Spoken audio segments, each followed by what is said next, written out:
So I got the engine going. We're getting ready to pull anchor. It's such a crazy thing, I thought I'd share it with you. Because I gotta actually scrub the anchor chain as it comes in, then every now and then I jump down into the anchor locker, see, unexposed it. So it'll pile up in that front corner, and that's why I keep it open, so I can pull some of the chain back. Because I got 300 feet of chain, it's just a lot of chain. Sorry if that window's a little bit in the way, but I gotta get in and out of there while we're doing this. So first thing is,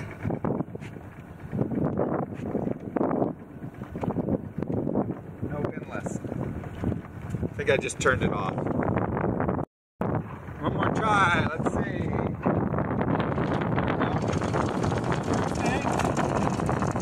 We gotta get the snubber line, which is what takes I use this rope with a hook. Rope with a hook, I don't know if you can hear me, but it's rope with a hook on the end to take the brunt of the motion off the windlass. Our snubber line, see? Hang that right there. And you put this back a little bit, huh?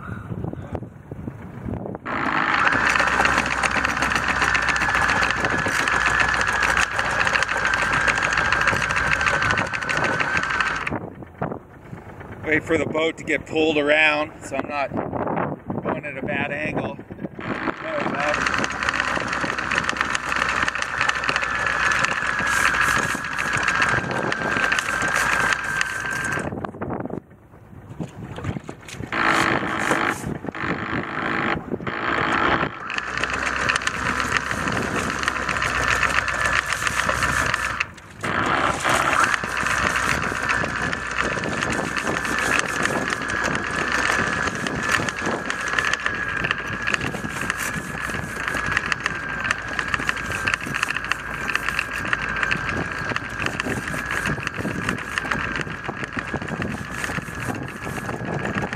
So much, hopefully most of the mud's got knocked off the chain.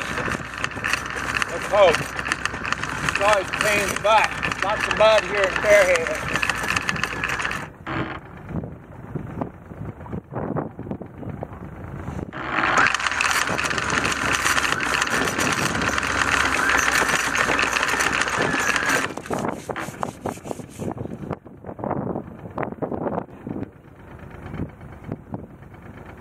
Just waiting for the chain to line up properly so it's not as much strain on the windlass. There we go.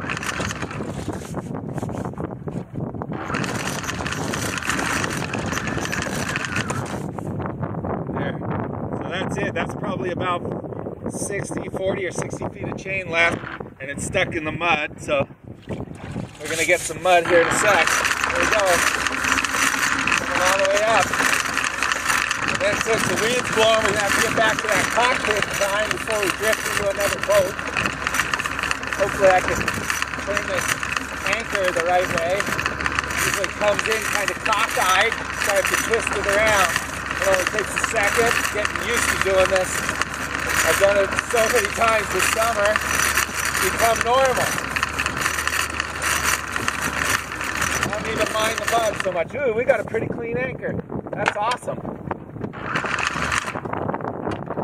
There we go. She's in. We're good. Very little mud. Chain piled up nicely. Close this and then head back to the thing. I gotta grease these. There we go. We're good. Push the mud off. Plenty of time. Bucket. I like to wash all the mud that comes up off the anchor down because we're not going to track it all over the boat. So it's just nice to kind of put that water out on deck. Get that anchor line up.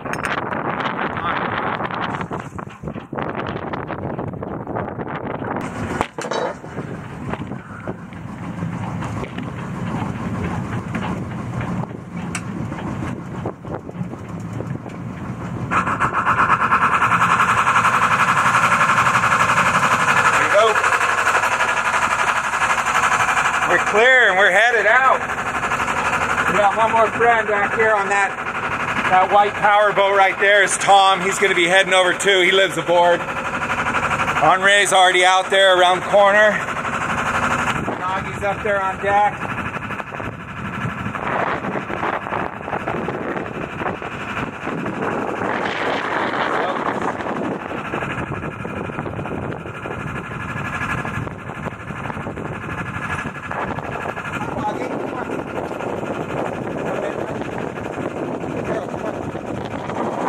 Alright, I'm going to get steering and shut this off for a little bit. So we're here at Chuckanut, put the anchor in.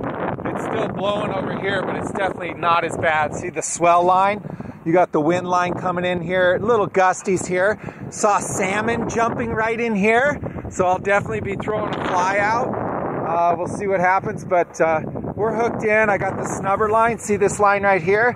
That's the snubber line. It hooks into that anchor chain down there, and it takes the brunt of the force of the bouncing waves and anything else that happens, gusty winds, so it's not on the anchor chain. You see that? It's nice and loose, so this doesn't get damaged. That's what we do. Then I lock this tight, push this in so it can't reverse, and that's it, you know. We got enough. We're at complete stretch because the wind's coming like this way right at us, and so I set the anchor right into the wind, which means that my anchor chain stretched as long as it would go, and so I don't have to worry I'm going to drift against that wall or something with the slack. If the wind dies down, we get slack and I just kind of drift, even if the tide goes out. But there's only two other boats back in here, Henri, and Henri usually ties up over there in that corner right up there, right on the corner of the wind. As it comes around that corner, we get a nice smooth here.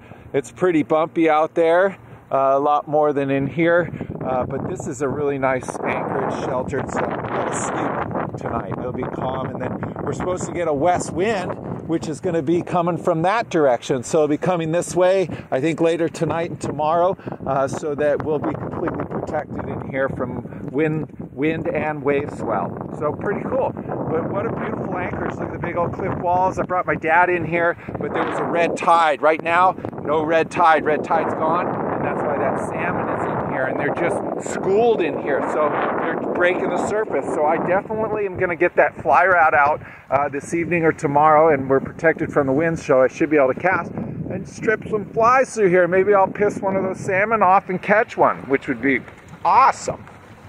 Anyways, Nagi's hanging in here, hunkered in.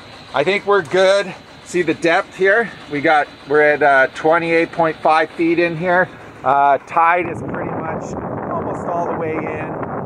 It could be a deeper, heavier tide, which might raise it up to 30 or whatever feet. But basically, I did the scope on the anchor chain. I let out, what did I let out? I let out 140 feet of chain. So 30 into 140 is roughly 5 to 1, something like that.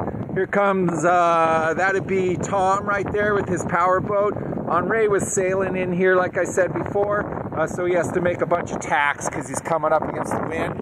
I didn't sail again because I've got my back brace on because I hurt myself. Got my new inflatable hydrostatic vest, life jacket, and then my clip in, so I can clip in anytime I get out of the cockpit, so I don't fall over and say, "Nagi, come back!" Anyways, that's it. I'm gonna get the engine turned off and get stuff sorted out. Well, break stuff out because we packed everything away before we left the anchorage so stuff wouldn't be flying everywhere. But that's it. So we're going to get shutting down here, but thanks for joining us. Again, if this is first time checking out my channel or you haven't subscribed yet, please subscribe to my channel. Not only does it help my channel in the YouTube algorithm world, but you also will be getting a chance to win basically an Edward Teach jacket. Who's Edward Teach? Edward Teach is Blackbeard, making a modern armor clothing, which is a company I started a while ago. and I do custom leather jackets, studs, spikes, hand painted, the old punk rock style, but I'll do pretty much anything. I'm a whore. I whore myself out. No, I'm just kidding. I like to keep it in that theme of the 70s, 80s punk rock kind of style, although I've done some corporate jackets too. But I add studs and spikes, and it's fun, and they're cool, and I sign them, and they're one-of-a-kind works of art. And I call it modern armor clothing because those jackets, when you put it on, it's like wearing a piece of armor. It's heavy, nice heavy though, real comfy. And but there's some quality there. I put a lot of time and energy into them, originality, and you won't find anybody else making jackets like mine. There's some great people making jackets out there. Mine are definitely unique. We're out here on the pulpit looking for salmon. Give us a salmon, please give us a salmon. Sorry about the wind, it's blowing. Here's Henri's coming in here too, right behind Tom. Tom's racing him in. Who's gonna win? Who's gonna win? I don't know, I'm just kidding. Anyways, I love you guys. Thanks for joining me. I'm gonna click off and turn off the boat engine, and I'm gonna try and catch salmon. Okay, catch you later, bye. Hey, how's it going? So this is what was left of a sheared off bolt on my, you can kind of see it. Luckily I've got a spare, same size. It's an older one, so I'll have to replace it when I get back. But we were just on our way over from Chuckanut, and I looked down and my belt was off my pulley. That's my alternator, and the bolt sheared right out of there. You can kind of see it, right? There's the hole right there. So this fell back over, and luckily it didn't hit the pulley, but it definitely was arcing off the back side of the engine, one of these wires. So hopefully it just happened. It wasn't that hot or anything. So hopefully no damage to the alternator. We'll see. Hopefully it's just putting that bolt right there back in. So that's what I'm getting on right now, because I don't want to have, I can still run my engine, but I could just pull that alternator up out of the way, put some string on it, get it out of the way for a time being if I needed to move my boat in a hurry. But I figured, you know what? No time like the present, get it done now. There's no use putting it off. So I just got to replace the bolt, and hopefully that'll work. That'll be it. Cool. So check it out. We got some beef. We're browning it, sauteing it in the Instapot. Because the secret to pasta sauce or chili or any of that stuff is to brown the meat really well. So that's what I got going on. Some chopped up bell peppers, chopped up onions, chopped up mushies, some sauce, and I'm going to throw some penne in there. I got the mizzen light on, you can see that. But I'm going to just get back to cooking. I just wanted to let you check it out. I got my friends coming over for dinner, and I'm hustling to get it done, because I had to fix something in the alternator back there in the engine room as soon as we got to Chuckanut. But that's it. Wanagi's down here on the floor already in bed, and we're just cooking. All right, I'll check in with you in a sec.